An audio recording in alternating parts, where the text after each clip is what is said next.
यार माझ्या daily cooking या यूट्यूब चॅनलमध्ये तुमचे पुन्हा एकदा स्वागत आहे. तर नेहमीप्रमाणे इथे कुकरला मी वरण्यासाठी डाळ लावली होती आणि लगेच दुसरीकडे ना भाजीला फोडणी देण्यासाठी कढाई ठेवली. त्यात 2 पळीत तेल ॲड केलं. आज मला बनवायची होती पत्ताकोबीची भाजी. मला जवळपास टिफिनसाठी ना 1 किलो पत्ताकोबी लागतो, त्यामुळे मी तो दुपारीच चिरून ठेवला होता.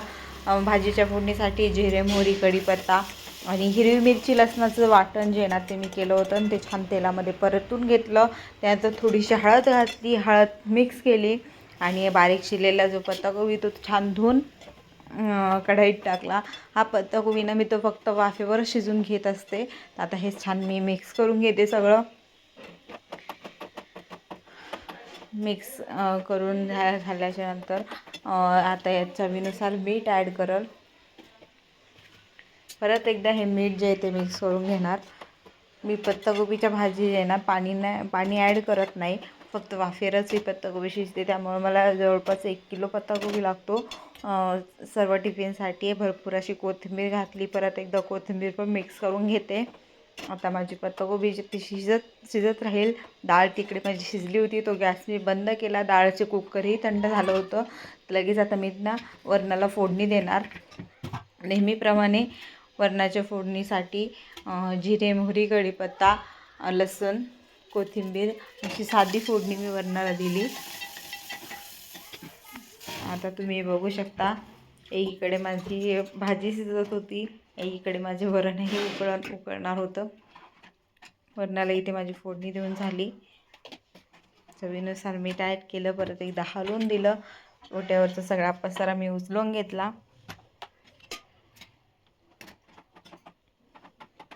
अधूनमधून भाजीलाही मी हलवत होती, कारण आपण त्यात पाणी ॲड केलेलं नाही. भाजी खाली लागण्याची शक्यता असल्यामुळं प्रत्येक काम करताना एकदा भाजीला हलवणं गरजेचं असतं. आता इथे वरण छान उकळलं होतं, उतरवून घेतलं आणि भातासाठी पाणी गरम करायला ठेवलं.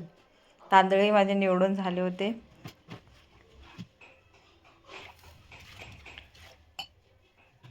आता रोजचं माप ठरलेलं आहे. मला जवळपास 2 ग्लास तांदळाचा भात लागतो, तर मग 2 ग्लासासाठी 4 ग्लास इतकं पाणी टाकते. तांदूळ कढईमध्ये घेतले आणि 2 पाण्याने स्वच्छ धुवून आता हे तांदूळ जे ते मी कुकरला लावून देते. भाजी शिजतच होती अजून पण. म्हणजे डाळ आणि भात तयार झाला नव्हता, डाळ तयार होती आणि भाताचं मी आता कुकर लावून दिलं होतं. आता परत एकदा भाजीला हलवून घेते. आता एकदा मी चेक करून घेते भाजी शिजली का नाही. थोडीशी कसर बाकी होती, तोपर्यंत मग लगेच ओट्यावरचा जो सगळा पसारा आहे तो मी परत उचलून घेतला. ओटा छान असा वाईप करून घेतला. तोपर्यंत माझी भाजी पण छान शिजली होती. आता वेळ होती ती पीठ भिजवण्याची. भाजीचा गॅस बंद करून देते. आता मी पीठ भिजवायला घेते. बघा इथे माझं पीठ भिजून झालं होतं. माझे मिस्टर घरी आले होते, त्यांच्यासाठी चहा ठेवला आहे का गॅसवर आणि लगेच ना मी वरण भात तयार होता म्हणून लगेच टिफिनला पॅक करून ठेवला. म्हणजे जसं पोळ्या होतील तसं लगेच ते टिफिन घेऊन जातील आणि ज्याचे टिफिन त्याला पोचते करतील. भाजी भरून घेतली. उरलेली भाजी मी स्वतःसाठी काढली, कारण माझ्या मिस्टरांना पत्ताकोबीची भाजी खात नाही. फक्त माझ्यापुरतीच मी थोडीशी भाजी काढली होती आणि बाकी सगळी टिफिनमध्ये पॅक करून दिली. त्यांच्यासाठी मी आज कढी बनवली होती, पण कढीची रेसिपी मी शूट केली नाही.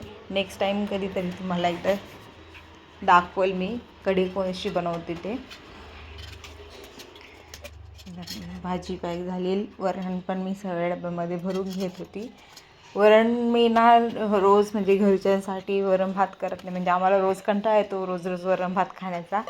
त्यामुळे आम्ही शक्यतो ना डब्यासाठीच जे ना वरण भात बनवते नेहमी.